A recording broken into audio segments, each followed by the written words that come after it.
Bienvenidos a un nuevo encuentro con la ciencia. En esta oportunidad estamos con el doctor Juan Muyo de la clínica PET-Scan, que es una clínica que se dedica a generar imágenes médicas usando radioisótopos producidos en un acelerador, un ciclotrón. En primer lugar, nos gustaría saber de este ciclotrón qué cosa viene, qué radioisótopo viene y qué fármaco se produce aquí, doctor. Buenos días, doctor Montoya. Bueno, respecto al acelerador que está hablando, que es un ciclotrón que tenemos aquí, que es un aliado de esta empresa, la empresa se llama Ciclotrón Perú, produce radioisótopos o radiofármacos, ¿no? Estos radiofármacos se producen en un ambiente que está a unos 2 kilómetros de aquí, más o menos. Este ciclotrón está diseñado para producir una gama de radioisótopos con utilidad clínica, subclínica, de tipo investigativo, pero por ahora estamos trabajando con el 18F-FDG, que es el flúor de oxiglucosa. Es la única sustancia por ahora con el que estamos contando que de la empresa aliada lo traen hacia nuestro centro, y es que en ese momento le damos nosotros la aplicación clínica que tiene como indicaciones, ¿no? Ahora, la forma de producción de la F18FDG es un sistema realizado por profesionales como físicos, como químicos, ingenieros, ¿no? Y el principio físico es acelerar cargas positivas o negativas, hacerlos girar a grandes velocidades dentro de este ciclotrón. Obteniendo estas grandes velocidades se produce un impacto sobre un blanco, y de esta forma se desestabiliza un determinado isótopo en otro isótopo ya radioactivo, ¿no? Inestable. Y producto de este ciclotrón se obtiene radioisótopos que son emisores de positrones. Muy bien. Entonces vamos a hacer, doctor, un proceso, ¿no? Un caso típico. Hay algún paciente que supongo lo envía a un médico, a su médico tratante, con alguna sospecha. Un caso típico, ¿cuál es, por ejemplo? Un caso típico en la esfera oncológica, porque tiene indicaciones en la esfera neurológica, cardiológica. Oncológica es en su gran mayoría los pacientes que vienen a este centro. Sería un paciente típico que viene con linfoma, por ejemplo. Linfoma es un tipo de cáncer ganglionar que se puede presentar en varias regiones del cuerpo. El examen típico de estos pacientes es que clínicamente ellos pueden tener un bulto o una tumoración en el cuello, en la axila o en las ingles, o no percibirse porque puede estar dentro del cuerpo.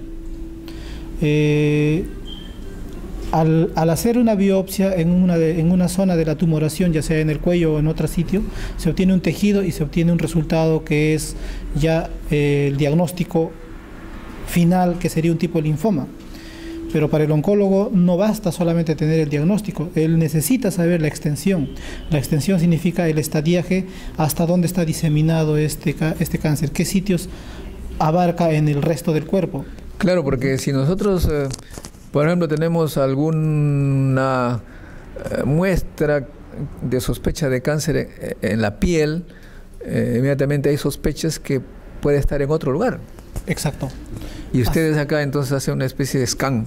Claro, el scan, en todo caso, la utilidad más grande de esta herramienta es en los pacientes que han sido diagnosticados de cualquier cáncer, ¿no? De cualquier cáncer en alguna parte del cuerpo. Se determina el cáncer y la herramienta importante de este método sería ver hasta dónde está diseminado, ¿no? Si está localizado o está diseminado en otras partes del cuerpo. Es en un melanoma, por ejemplo, que es un cáncer de piel muy agresivo.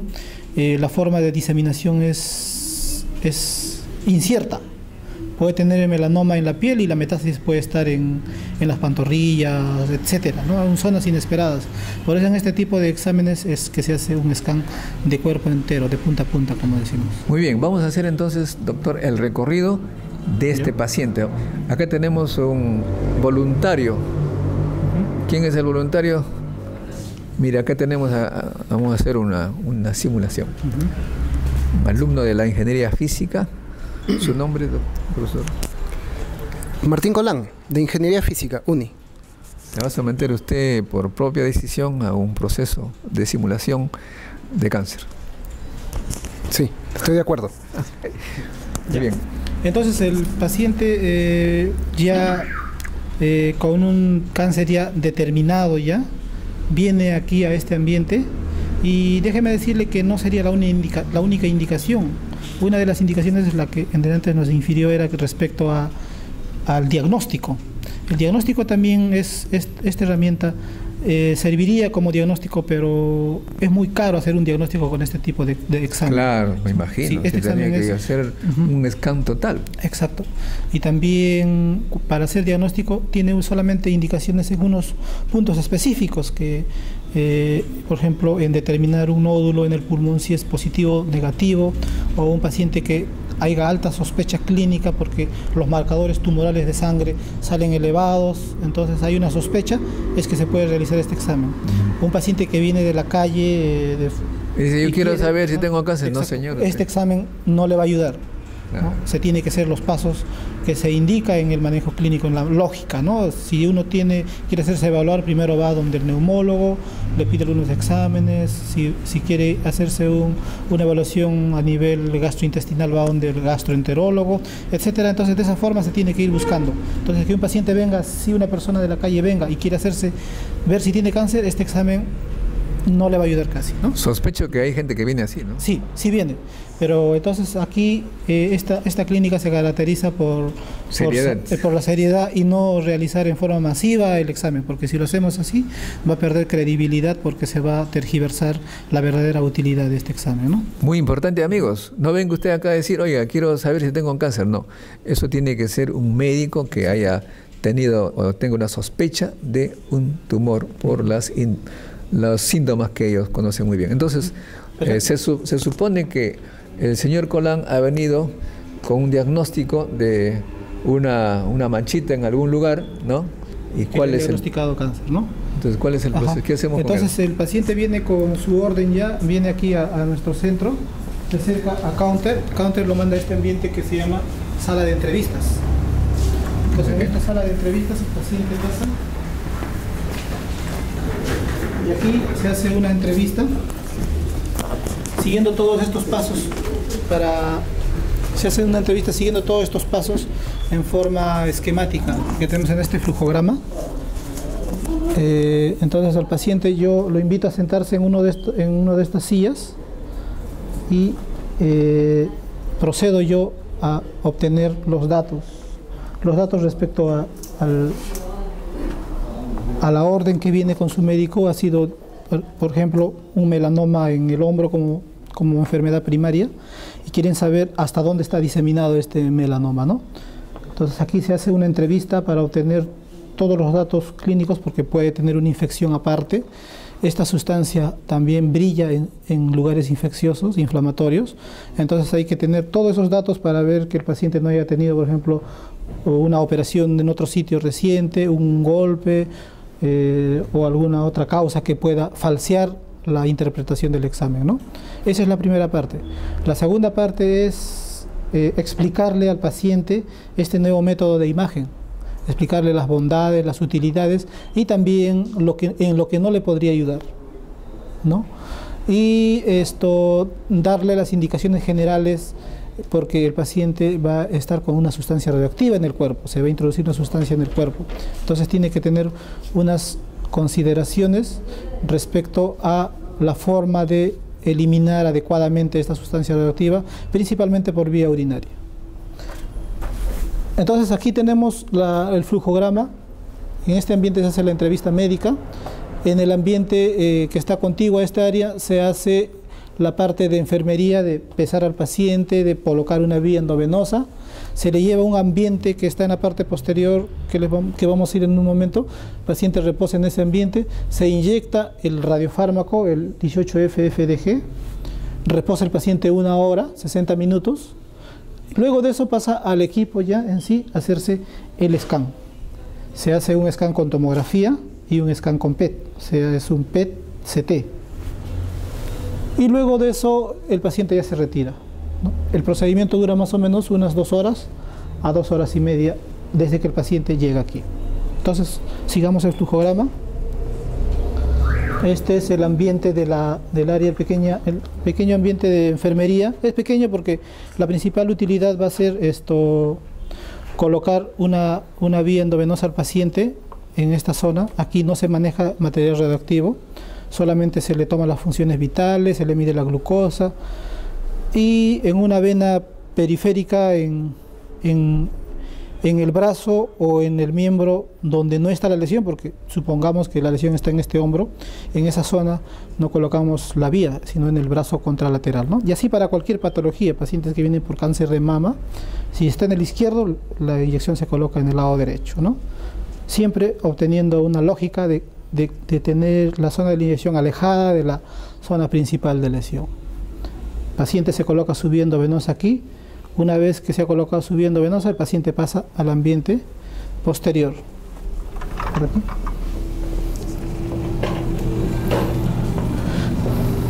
Entonces el paciente pasa ya a esta área controlada ya, porque aquí ya se va a utilizar se va a manejar material radioactivo.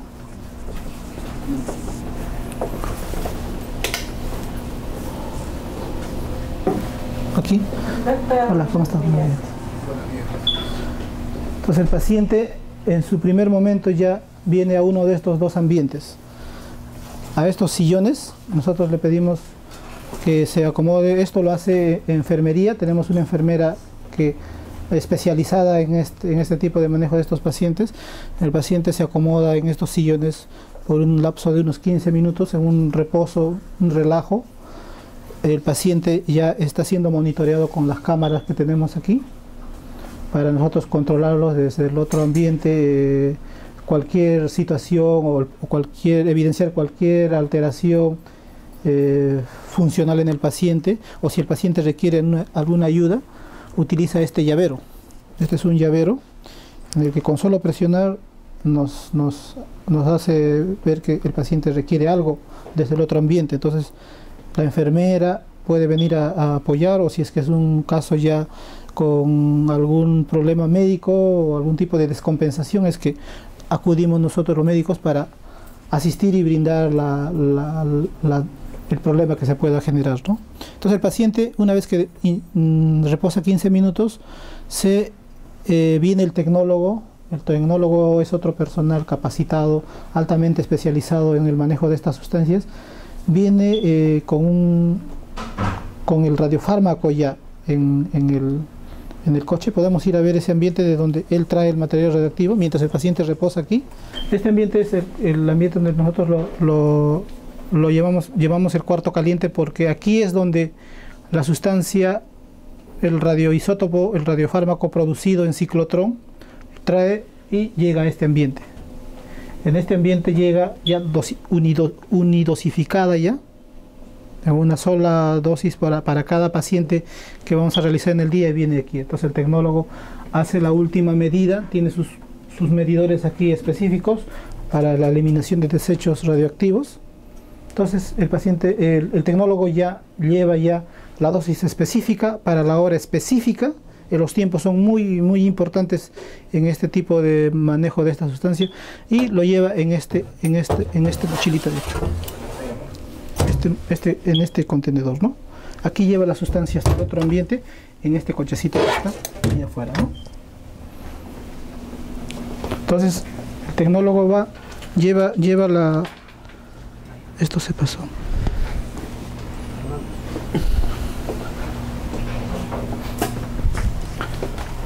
Se fue el paciente, ¿no? Lo dejamos. Entonces el paciente está reposando aquí, ya pasó unos 15 minutos más o menos. Se llega aquí con el radiofármaco y el tecnólogo inyecta el radiofármaco.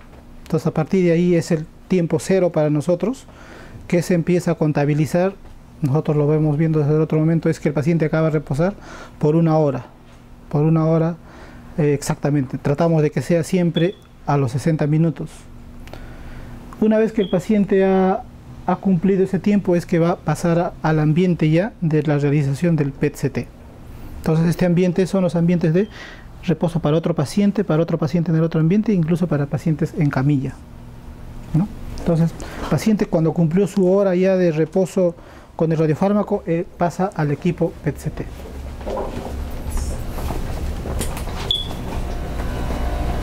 Entonces, el paciente, con la ayuda de enfermería y la ayuda del tecnólogo médico, el paciente ya acude a este ambiente. En este ambiente ya al paciente se le acomoda, súbete si quieres. Sí, ahí está bien, sí.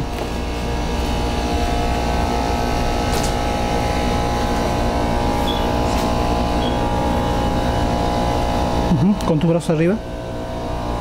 Tus brazos arriba de la cabeza. Así, acá. Así.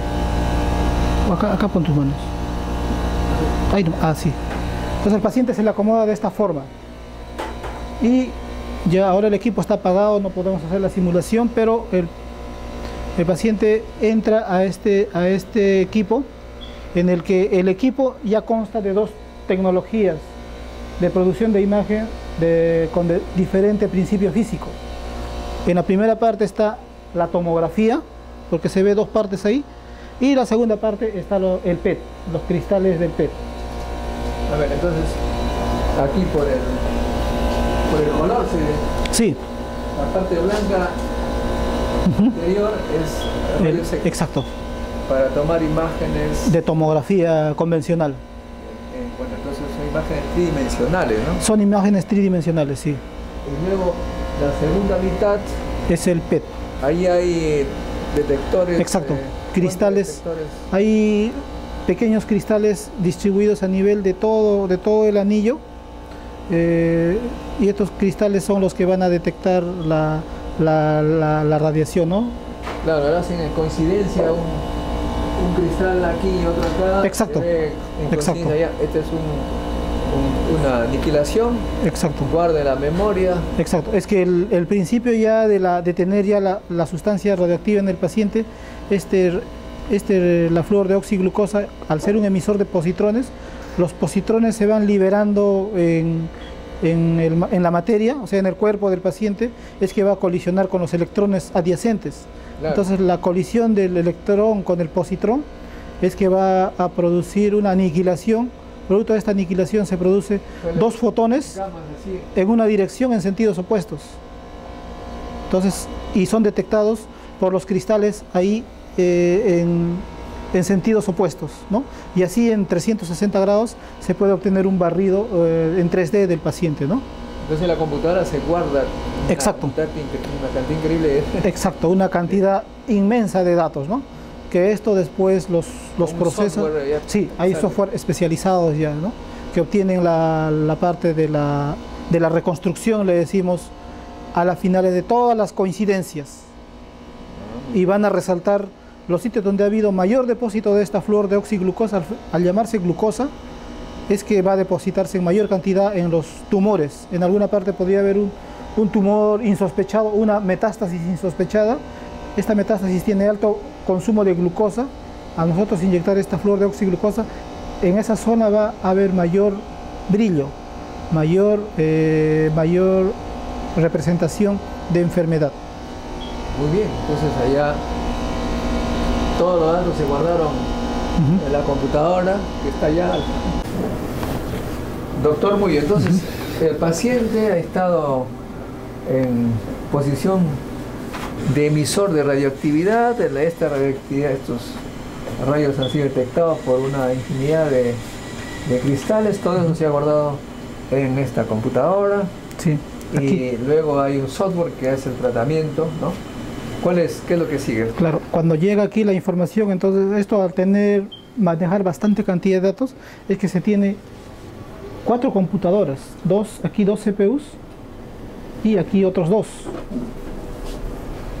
para que soporten toda la cantidad de información de la reconstrucción, y desde este monitor se haga la reconstrucción o se controle la reconstrucción, obtener la mejor calidad de imagen tomográfica PET. Una vez hecho esta información, se envía a esta computadora, que es la zona ya de los médicos. En esta zona es donde nosotros ya evaluamos ya al paciente cuando ya finalmente se ha obtenido la imagen para ser evaluada desde el punto de vista clínico, ¿no? Obtenido ya los datos, es que se procede a hacer las evaluaciones. Vamos a observar algún caso. Obtenemos todos los datos que nos envía la imagen, la computadora que reconstruye los datos. Agarramos solamente la parte tomográfica y PET para así evaluarlo. Y vamos a ver cómo se representa la imagen.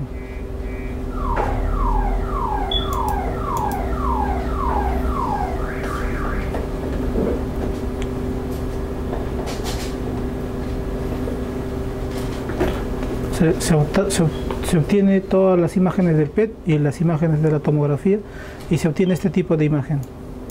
¿Ves? De cuerpo entero casi. Ahí tenemos la imagen del PET. Del PET es lo que vemos aquí, toda la representación en escala de grises desde el cerebro. Vemos la parte negra, que significa que ahí, superconsumidor de azúcar. Exacto. El cerebro es muy conocido que es el principal consumidor de glucosa. Entonces se representa ahí el consumo de glucosa, ¿no? Una cosa es un poco difícil valorar las metástasis o las lesiones en el cerebro por el gran consumo de glucosa, y si hay un tumor que pueda captar igual que el cerebro va a ser un poco difícil, ¿no? La mayor herramienta que pueda evaluar complementario al PET sería una resonancia. Y también tenemos, sabemos que es la vejiga. Exacto, sí, pero la vejiga no es un consumidor, sino es el depósito ya, producción ya por los riñones, de la depuración. Por eso se ve también los riñones ahí. Exacto, se ven bien los riñones porque por esa zona ya se está depurando ya el radiofármaco, y la vejiga vendría a ser el depósito, el acúmulo ya del radiofármaco para su posterior eliminación. Ajá. No son zonas de captación, sino zonas de acumulación. Eso muestra también el funcionamiento del cuerpo, ¿no? Todo lo que consumimos, luego salen los riñones. Exacto, se va a eliminar. Okay. Las zonas de consumo los podemos ir viendo, podemos hacer un scan de esta parte del cuerpo. Vamos viendo ahí el cerebro, aquí se ven los ojitos, podemos ver la parte del cuello. Tenemos que tener aquí un arte de poder manejar con qué intensidad de color vemos, o le podemos cambiar otros tipos de colores que sean más acordes para la interpretación. Entonces le damos el tono que a nosotros nos permita interpretar bien o visualizar bien las lesiones, y de esa forma nosotros vamos viendo un scan. Vemos aquí la zona de las arcadas dentarias, aquí las amígdalas. Aquí hay una captación en una zona dentaria, probablemente por una infección odontogénica. Vemos el cuello, vemos los hombros, vemos los pulmones. Esta es una paciente mujer con cáncer de mama, que le han operado la mama en este lado y tiene una prótesis. La otra mama está bien, vemos el corazón, seguimos viendo los pulmones. Aquí vemos el hígado. El hígado tenemos que observar bien, vemos la captación de la glucosa, que es un poco mayor en el hígado respecto al resto del cuerpo, ¿no? Y eso es normal. Podemos ver los otros órganos de la cavidad abdominal. Vemos los riñones depurando el radiofármaco, los intestinos, y vemos las partes óseas. Y así podemos ir viendo hasta las extremidades. Vemos ahí el fémur ha tenido una operación en el fémur, le han puesto una prótesis, se puede evaluar la prótesis, y así ir viendo estos son los muslos, las extremidades inferiores, e ir a evaluar hasta los pies. Ahora, este paciente, como le decía, es un paciente con cáncer de mama, en la que le extirparon la glándula mamaria, y en esta oportunidad vino porque en un examen de control que el paciente tiene en forma rutinaria, le encontraron una lesión ósea, que es esta, y querían saber si por el PET, si esa lesión era metástasis. En la tomografía se veía ahí y no se puede definir bien qué cosa es. Es un poco difícil para el radiólogo. Pero la medicina nuclear, evaluando en esa zona, se ve que en esa zona hay un mayor consumo de glucosa, un consumo anormal de glucosa en esa zona del hueso, comparando con la zona contralateral, porque siempre hacemos esa evaluación de ver de forma simétrica. Y vemos que en esa zona hay un consumo. Nosotros podemos incluso cuantificar eso, ver cuánta cantidad de glucosa hay utilizando una herramienta que se llama el SV. En esta oportunidad el SV es de 4,97, es un hiperconsumo de glucosa, un consumo anormal. Entonces, con este examen nosotros podríamos ya ser directos y ya no tener a tener una duda en la parte tomográfica. El PET dice con toda seguridad, esto sí es metástasis. Ahora, esta tomografía es la que se ha tomado acá también, sí, ¿cierto? Esta es la tomografía que se ha tomado aquí. El paciente le tomaron en otro lugar. En otro lugar. Una tomografía que dio mismo un similar resultado. Claro, el resultado. Pero que no estaba, digamos, contundente. Contundente, ¿no? Porque puede ser una pequeña inflamación. Entonces, teniendo así en una sola pantalla, nosotros podemos ir valorando al paciente. O sea, y esto supone que es producto de la mama que se fue a esta. Exacto. ¿Verdad? Eso significa, doctor, como sabemos, pero que sería bueno explicar. El cáncer se inicia en un determinado punto por razones diversas. Son células ya que tienen esa característica de multiplicarse de manera descontrolada. Exacto. Y alguna de ellas sale por el flujo sanguíneo o linfático. O linfático y ¡pum!, se pega en un punto y allí se fija y ahí comienza su trabajo de multiplicación. Exacto. Esa es una metástasis. Claro, ese es su problema, pues, porque por esa razón es conveniente que el diagnóstico del cáncer sea temprano, antes que se comience a difundir. Exacto. Y eso, doctor, es un poco complicado. Si usted me dice que no podemos, ¿cómo podemos decir que este está recién iniciándose? ¿Qué recomendaciones se le daría a una persona que apenas ve algo anormal? Claro, la mejor herramienta contra el cáncer va a ser la promoción y la prevención de la salud.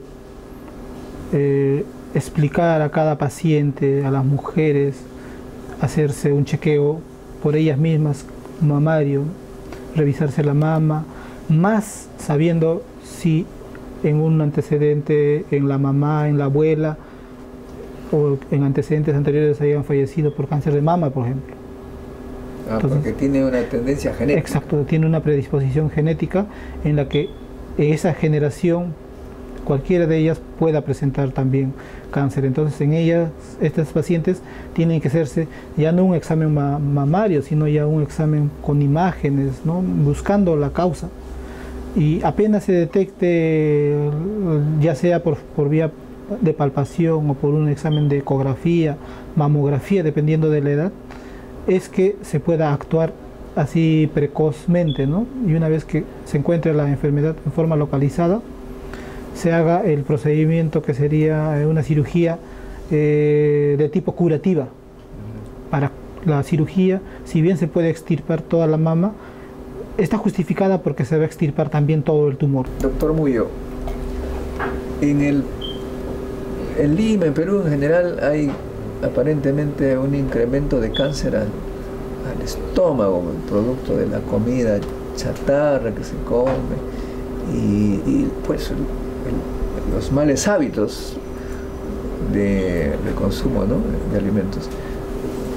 ¿Cómo se presenta? En primer lugar, ¿qué síntomas tiene alguien que tendría que preocuparse?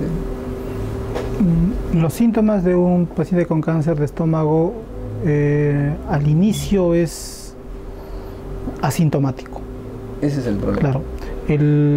Los pacientes, la forma de promocionar o de prevenir esta neoplasia es que en una determinada edad, a partir de esa determinada edad, se tenga que hacer una evaluación por gastroenterología, para que le indique a ellos una endoscopía, que sería el examen de evaluación precoz para este tipo de cáncer.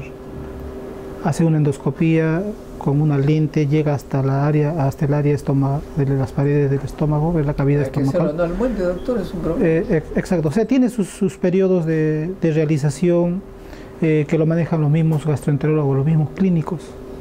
O sea, en un paciente asintomático que tenga, de hecho, un ardor gástrico, una molestia gástrica, más incluso en ellos, ¿no? Hacer una evaluación endoscópica. Bueno, doctor, pero usted me dice que es asintomático, significa que hay que hacerte esa endoscopía, que una cosa así. Claro, asintomático me refiero en el que quien no tiene una dispepsia, una molestia gástrica, ¿no? Cada año, 2 años, hacerse su chequeo. Exacto. Muy bien, entonces, pero sí, en pacientes que tienen un cáncer ya instalado ya en la cavidad abdominal y esté creciendo en la cavidad abdominal, ahí ya tiene sintomatologías típicas. ¿Qué son? La llenura precoz. El paciente come y empieza a llenarse, ya no va a tolerar mucha comida ya.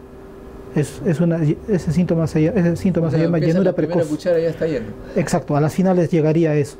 Muy bien, entonces viene un paciente recomendado por el gastroenterólogo y te hace un scan. Cuéntanos. Sí, el manejo de este tipo de cáncer, una de las indicaciones que vamos a complementar a lo que les dice al comienzo, que era el diagnóstico, el estadiaje.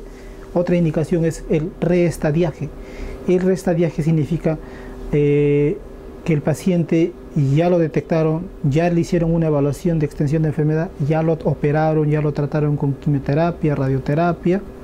Este paciente terminó su tratamiento, aparentemente está ok. Y el médico oncólogo dice, quiero ver cómo está mi paciente después de toda la jornada de tratamiento que ha recibido. Esa evaluación, el PET lo valora y se llama reestadiaje. El paciente cuando en forma de guía clínica, en forma de atención de los pacientes con cánceres, que se diagnostica el cáncer de estómago, se hace las tomografías, no necesariamente podría hacerse el PET, sino que ya se procede a hacer la intervención quirúrgica.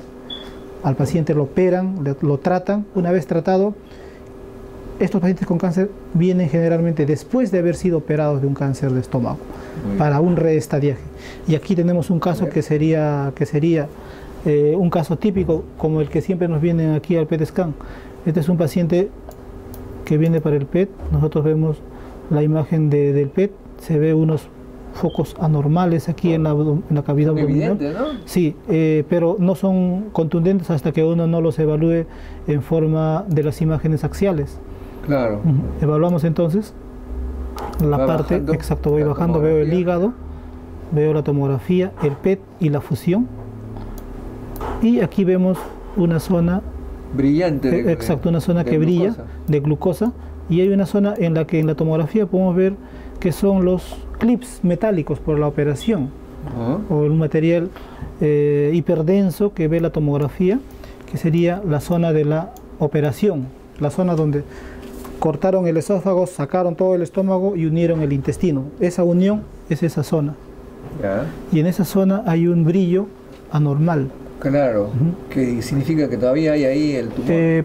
Podría significar que solamente los bordes estén inflamados.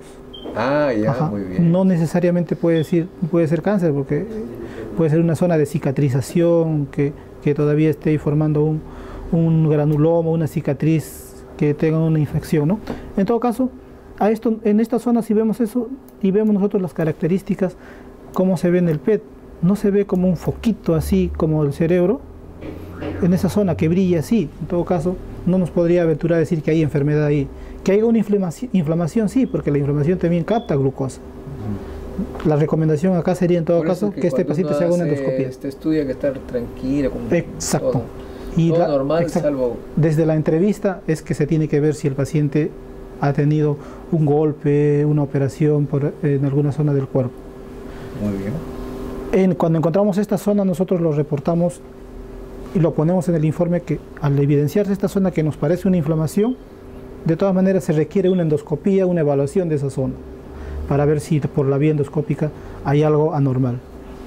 Y así lo reportamos. Entonces el paciente no tiene estómago, pero ya tiene sus intestinos, pero el PET va evidenciando ya otros foquitos como este. Que no tiene nada que ver con clips y nada. Nada. Que más bien está en la zona donde están los ganglios, ya en la cavidad abdominal. Y esto es una lesión totalmente patológica. ¿Por qué? Porque brilla y en esa zona vemos que hay una masita que brilla. O sea, y hay un depósito, un implante tumoral, un implante secundario. Y eso es enfermedad. En una tomografía va a ser un poco muy difícil aventurarse decir que eso sea una tomografía, pero la medicina nuclear es más categórico para decir. Y así como ese, encontramos foquitos como como el que está por aquí, como este, por ejemplo. Un poco complicado el paciente ya, ¿no? Exacto, sí. Entonces, este paciente tiene estos foquitos que se evidenciaban aquí. Entonces nosotros los vamos correlacionando, que todos estos son implantes ya de un cáncer de estómago que está ya... Así, a simple vista me parece que la cosa es complicada. Sí, este paciente ya, si bien estaba con una duda, una sospecha, el PET es categórico para a este paciente darle un tratamiento de quimioterapia más agresiva para combatir esta enfermedad, estos implantes. Oiga, doctor, pero el gran problema del cáncer en este tipo de casos ya es cuestión de cuánto tiempo le queda de vida. Es un poco complicado, claro, ¿no? Para que tome sus decisiones. Claro, nosotros al ser una rama de todos los profesionales, porque esto es multidisciplinario el cáncer, nosotros desde nuestro punto de vista podemos dar un pronóstico. La evaluación del radiólogo, por otro lado, porque evalúa una tomografía con contraste o como lo tenga que evaluar con una resonancia, él puede dar otro score. A la evaluación clínica, el performance del paciente, el estado del paciente, cómo está, si está con buen punche, entonces el paciente tiene para vivir, ¿no? Entonces varía el pronóstico y este pronóstico final lo da el oncólogo porque se agarra de todas estas herramientas que da las otras especialidades para decir al paciente un pronóstico, ¿no? Un pronóstico más o menos de cómo podría evaluar cuánto tiempo de vida le quedaría, que es lo que el paciente o la familia quiere saber a veces. Muy bien, bueno, amigos, realmente cuando hablamos de cáncer, realmente estamos hablando de un tema muy complejo que involucra especialidades diversas. Aquí, en esta clínica de laboratorio, lo que se hace es diagnosticar, mejor dicho, ver la evolución del cáncer en una persona. El tratamiento dependerá básicamente de lo que salga de los informes de PET scan, qué tratamiento sigue. La radioterapia es entonces lo que va a seguir después, la quimioterapia también.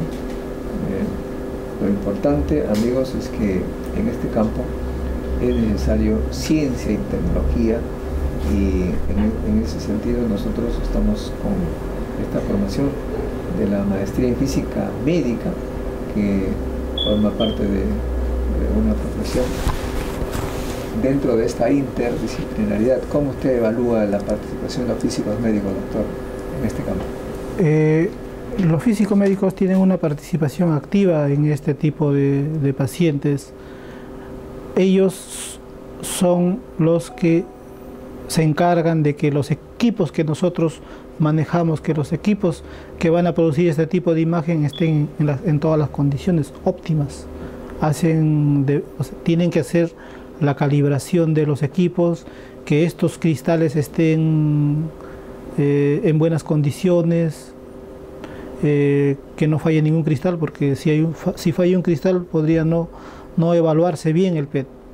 Entonces el físico tiene una participación desde ese punto de vista de ver, por un lado, la calibración del equipo, que también los tecnólogos médicos también lo hacen, pero la parte de llevarlo a cabo lo tiene que hacer el físico médico. Lo otro es, nosotros trabajamos con material radioactivo y se tiene que tener unas consideraciones respecto a la protección radiológica. La protección radiológica lo maneja el físico, orienta a todos los profesionales de cómo se tiene que transportar, distribuir, almacenar y desechar el material radioactivo. Esa sería la participación en esta área del PET por parte del físico médico. Bueno, En los años 90, cuando estuve en el extranjero, en Europa en particular, me acuerdo claramente algo que me impresionó. Vi a unos colegas que estaban haciendo una especie de cilindrito que parecía una lata de Coca-Cola, y una computadora y una serie de filamentos por todos lados. Le digo, ¿qué cosa están haciendo? Estamos haciendo la medicina del futuro. Pero ustedes son físicos, ¿no? Dice, no, lo que pasa es que queremos detectar la radioactividad que sale del cuerpo humano con radioisótopos que salen de un acelerador. Claro, los físicos trabajan con aceleradores, en eso se basa. Las reacciones nucleares se hacen pues con aceleradores. El más grande es el que está en el CERN, pero ellos están muy familiarizados con los aceleradores. Es su trabajo, lo físico nuclear. Y también con la detección de la radioactividad y el procesamiento digital de imágenes, incluso ellos hacen eso, y en los años 90, a principios, se empezó a aplicar esa tecnología en medicina. Bueno, en este caso estamos pues en PET-scan con el doctor Juan Muyo, que nos explicaba muy bien el tipo de análisis de cáncer. Muchas gracias, doctor. Muy bien, doctor. Que todo salga bien con esta nueva tecnología. Claro, la idea es que este examen sea conocido por la población principalmente y vea las utilidades que pueda dar este tipo de examen de imagen, ¿no? Y sobre todo hablarles pues de la prevención, ¿no? Porque, claro, como usted lo ha dicho, caray, nosotros somos muy descuidados con nuestra salud y hay que estar permanentemente ahora haciéndonos chequeos, sobre todo cuando pasamos cierta edad. Exacto. Muy bien, muchas gracias. Perfecto, doctor. Los alumnos de Ingeniería Física de la Facultad de Ciencias de la UNI desean hacerle algunas preguntas al doctor Juan Muyo sobre el tema que hemos podido observar. Ya, ¿Sí? doctor, perfecto. Van a decir su nombre para que quede grabado y la pregunta. Buenos días, Jorge Martín Colán, Ingeniería Física, UNI. Doctor Muyo, ¿es cierto que ustedes utilizan el radioisótopo, producen el radioisótopo Fluor 18? Este radioisótopo ustedes lo combinan con glucosa para generar un radiofármaco que sirve de trazador. Exacto.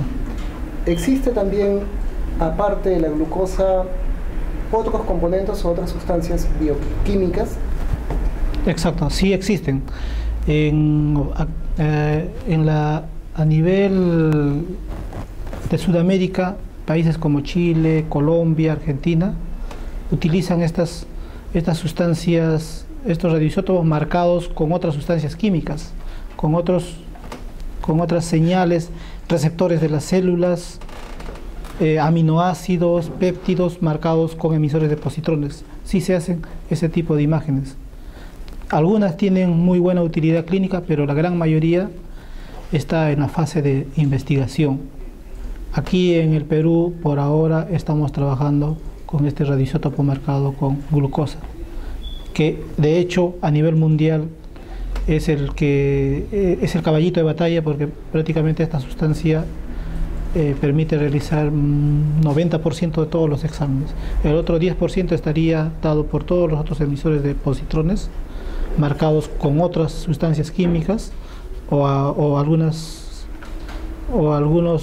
puntos biológicos que puedan permitir hacer un determinado tipo de imagen por algún comportamiento bajo esta señal en alguna parte del cuerpo. Doctor, buenos días. Buenos días. Una consulta acerca de la detección de las imágenes. Los detectores, ¿de qué materiales son y cómo son la toma de las imágenes? Y otra más, ¿cuántos equipos PET-scan hay acá en el Perú? Ya, respecto a la primera pregunta, estos cristales que están alrededor de todo el equipo son de unos cristales que son muy sensibles a los fotones. Tienen que tener determinadas características que les permita tener una buena sensibilidad, buena resolución de imagen final, y estos están hechos generalmente por el LSO, el BGO, Esas son las iniciales de los cristales. Cada empresa multinacional que produce los PET maneja un tipo de cristal. El equipo que nosotros tenemos es el LSO. Es marca Siemens. La marca Philips que hay en la seguridad social es el LISO, LISO. General Electric es otra transnacional que hace equipos PET, es el BGO.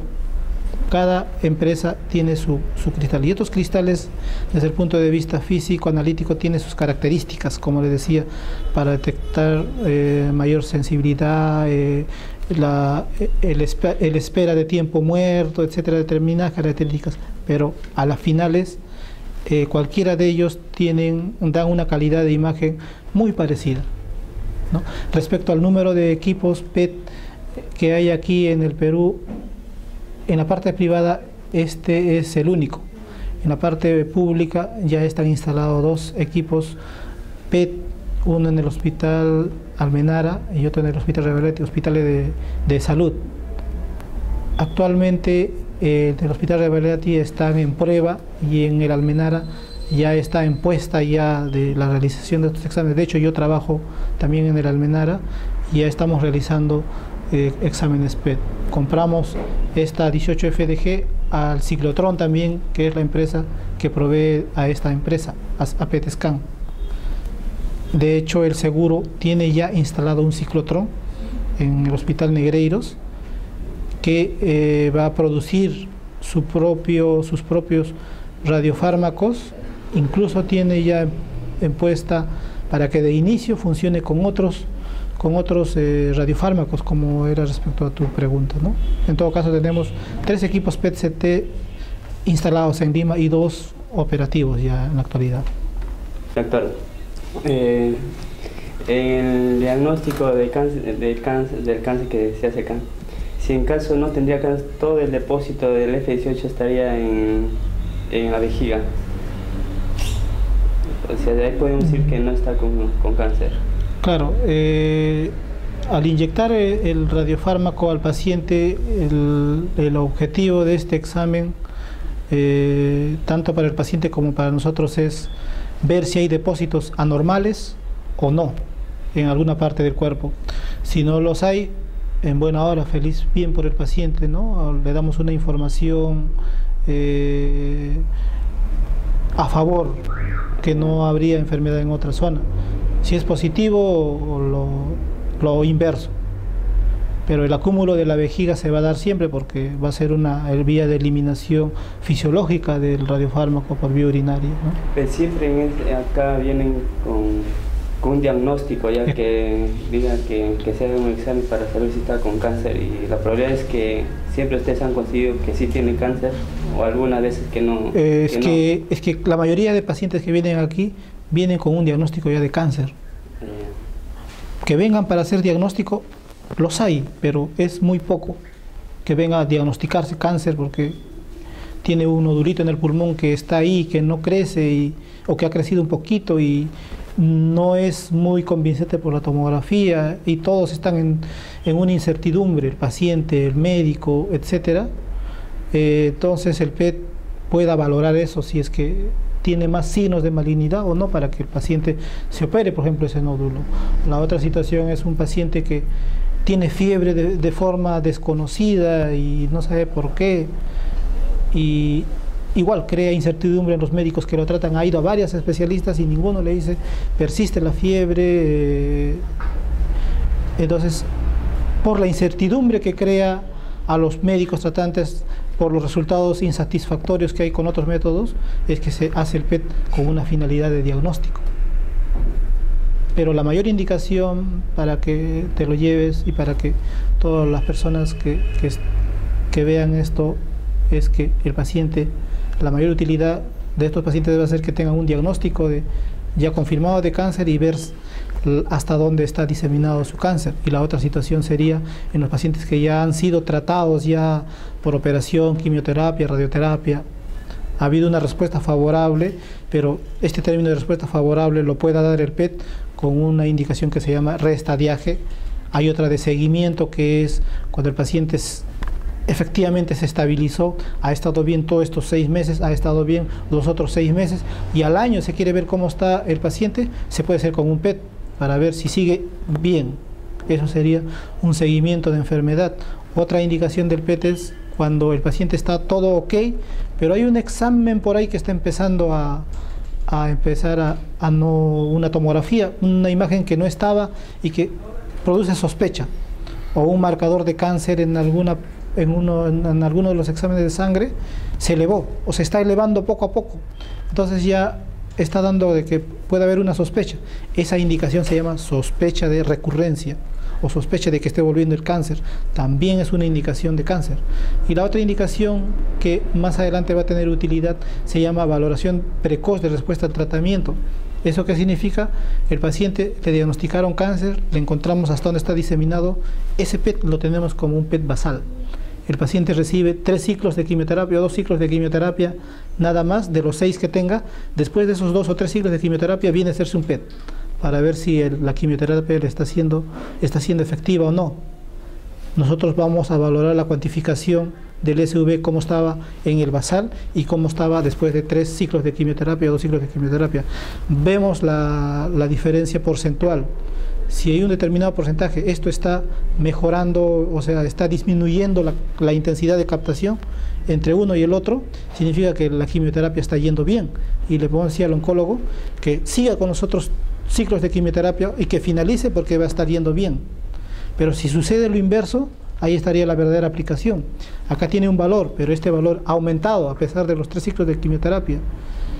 Entonces el PET le va a decir al oncólogo, no le dé ese tratamiento porque no le está haciendo nada, encima toda la quimioterapia es tóxica, le estamos produciendo más morbilidad al paciente, efectos indeseables, innecesarios.